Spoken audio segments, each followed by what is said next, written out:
That steady clunk of steel articulating against asphalt is the heartbeat of every American job site. It carried every fire truck, cement mixer, and dump truck this country puts to work. For nearly a century, one suspension design has done the heavy lifting nobody else could.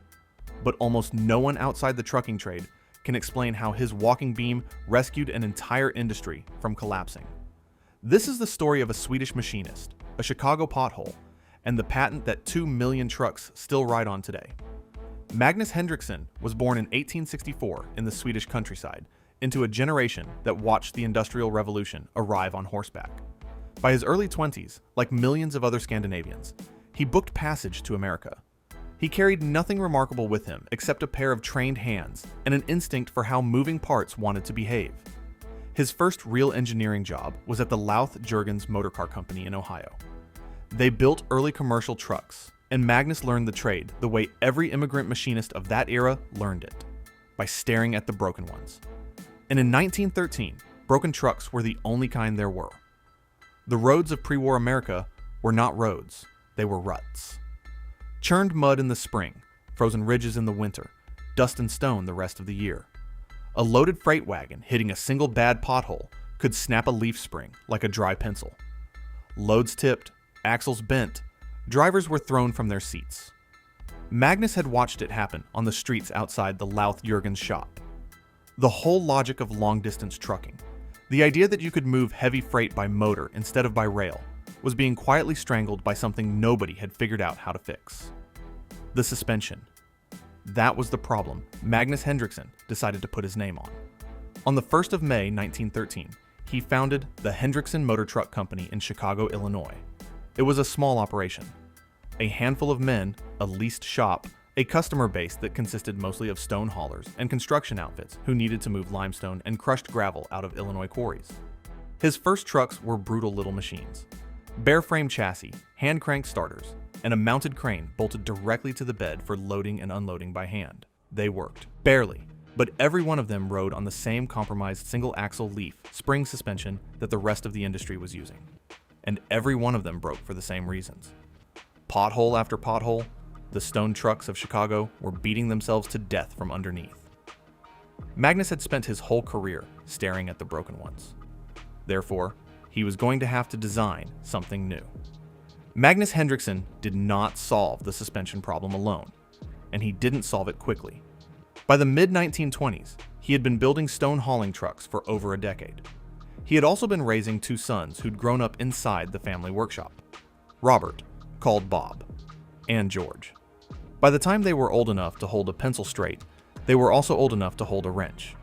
Both of them ended up as engineers at their father's company, working alongside him on the problem that defined his career. The breakthrough came from rethinking what an axle was supposed to do. For the entire history of the motor truck up to that point, every drive axle was rigid, bolted to the frame through stiff leaf springs. When one wheel hit a pothole, the entire axle rotated, the spring took the full hit. Something always gave. Magnus and his sons looked at that arrangement and asked a different question. What if you had 2 drive axles instead of 1? And what if, instead of bolting them rigidly, you let them share the load through a beam that could pivot in the middle? That was the walking beam. A long forged steel beam, bolted to the truck frame at its center, free to rotate around a single bushing. An axle bolted to each end. When the front axle climbed a rock, the beam tilted forward and the rear axle dropped into the dip behind it. When the rear axle hit a pothole, the front axle lifted and absorbed the rebound. Whatever the road did, the load stayed level. The 2 axles working together could carry twice the weight without doubling the punishment to either one. The design literally walked over the obstacles that had broken every truck before it. In 1926, Hendrickson filed the patent. Out at the test yard, the difference was something the drivers could feel through the seat of their pants. A loaded 6-wheeler with a Hendrickson tandem could take ruts and cobblestones at speeds that would have torn a single-axle truck apart. Word traveled fast through the construction trades. By the early 1930s, every dump truck builder in the Midwest wanted to know what Magnus was selling. In 1933, the biggest fish in American truck manufacturing came calling. International Harvester, also headquartered in Chicago, wanted Hendrickson tandems on its heavy trucks. The 2 companies signed an exclusive supply agreement that would run uninterrupted, from 1933 all the way to 1951. For 18 straight years, every load-bearing tandem axle suspension on an International Harvester heavy truck was a Hendrickson walking beam. It was the kind of partnership that built fortunes. But the men who drove those trucks every day noticed something the engineers in the showroom did not. Empty, with no load to compress the springs, the walking beam was a punishing ride.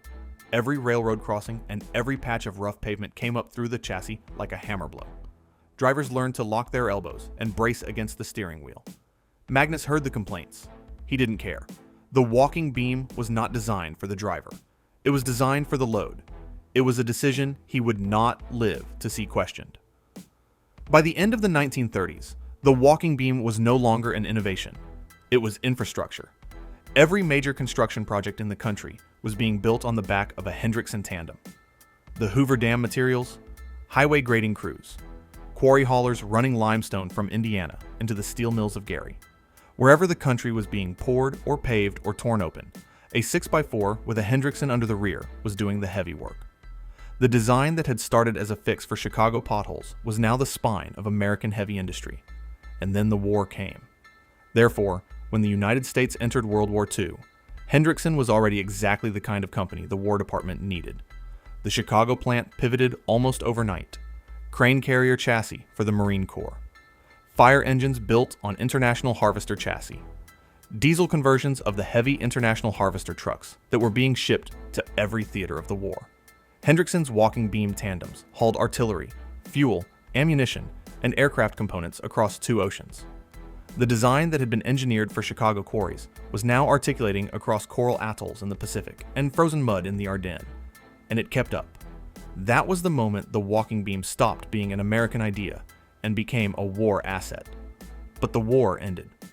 When the country came home and started building, it built bigger than it had ever built before. Suburbs spread out from every major city. Interstate planning began in earnest. Strip mining and gravel extraction scaled up. Concrete consumption tripled, and every gallon of that concrete was getting to the pour site in a mixer, riding on a Hendrickson tandem. And this is the sound the American job site was built on. That deep, articulating clunk of a loaded walking beam pivoting over uneven ground. Steady, patient, indifferent to the terrain. Construction foremen on every continent learned to recognize a Hendrickson-equipped truck by sound alone before they ever saw it crest the rise. It was the sound of work getting done. By the early 1950s, the 6x4 configuration that the walking beam had unlocked was the North American industry standard for vocational trucks, dump trucks, mixers, logging trucks, and mining haulers. If a truck was built to work for a living, it almost certainly had a Hendrickson under it. But that exclusive contract with International Harvester, the deal that had run uninterrupted since 1933, finally expired in 1951. Hendrickson was free to sell to everyone, and everyone wanted in. Mack ordered them, Peterbilt ordered them, Kenworth, Autocar, White, Diamond T. The walking beam went from being one company's secret weapon to the default specification for heavy vocational trucks across the entire continent. By the time Magnus's design hit its 25th year on the market, the company was producing walking beams faster than anyone could count them. But the very thing that had made the design unkillable on a job site was about to become the exact thing that ended its reign on the open road. On the 29th of June, 1956, President Dwight Eisenhower signed the Federal Aid Highway Act into law. It was the largest public works project in American history. 41,000 miles of new interstate, funded by federal gas tax revenue, designed to be uniform, smooth, and fast. Within a decade, the country's freight industry was being rebuilt around it. And on those new highways, the rules of trucking changed. Long-haul freight was no longer a war of attrition against potholes. It was a war of efficiency, fuel economy, and driver fatigue. The thing fleet operators wanted from a suspension was no longer the ability to survive a quarry road. It was the ability to coddle a driver through 600 miles of pavement without rattling his fillings out. And this was the moment Magnus Hendrickson's blind spot finally caught up with him. The walking beam had always punished an empty truck. The drivers who hauled stone for him in the 1920s had felt it. The drivers who hauled mixers and dumped bodies in the 1940s had felt it. Magnus had heard the complaints, and Magnus had not cared, because the walking beam was not designed for the driver. It was designed for the load. But on the new interstates, the trucks were running empty half the time. Backhauls, deadheads, repositioning runs. Half the working life of a long-haul tractor was spent without weight on the springs, and every empty mile on a Hendrickson tandem was punishment. By the late 1960s, Firestone, Newey, and Rayco had entered the market with air ride suspensions and 4-spring tandems that were designed for exactly the empty ride condition the walking beam had never cared about.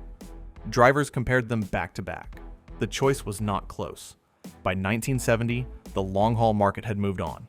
The walking beam did not vanish. It retreated. It pulled back to the trades that had always loved it. The dump truck, the concrete mixer, the fire engine, the mining hauler, the places where loads were heavy, the roads were brutal, and the drivers were not running 600 miles a day. The places where the design's stubbornness was still the right answer. Magnus had not lived to see any of it. He died in 1944, 12 years before Eisenhower signed the Highway Act. He never saw the design he had spent 40 years protecting get pushed off the open road. He never had to defend it. In 1978, the company Magnus had founded 65 years earlier was sold. The Bowler Company, an Illinois holding firm with leaf spring and bumper subsidiaries already in its portfolio, acquired Hendrickson outright. The truck manufacturing operation was wound down. The walking beam stayed. Therefore, the design that had built the company became the only piece of it that survived the transition. The Bowler acquisition did not bury Hendrickson. It freed it. Released from the burden of building entire trucks, the company narrowed its focus to the one thing it had always done better than anyone else: suspension. The walking beam continued in production without interruption.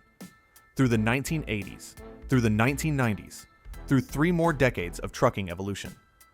By the time the design crossed into the 21st century, Hendrickson had built more than 2 million walking beams. 2 million! That number is worth pausing on. It means that for nearly 100 years, somewhere on this continent, a Hendrickson walking beam has been rolling off a production line every working day.